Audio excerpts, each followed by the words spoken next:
Refreshing summer cucumber lemonade, or we can call it cool cucumber lemonade delight. Ingredients: 1 large cucumber, 1 cup freshly squeezed lemon juice, about 4 to 5 lemons, 1/2 cup honey or sugar, adjust to taste, 4 cups cold water, ice cubes, fresh mint leaves and lemon slices for garnish.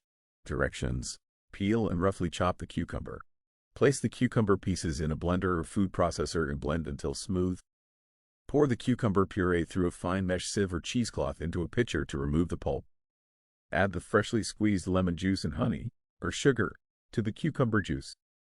Stir until the honey or sugar is completely dissolved.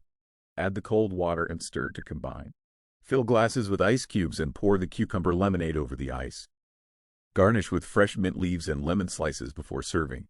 Prep time: 10 minutes. Cooking time: 0 minutes. Total time: 10 minutes.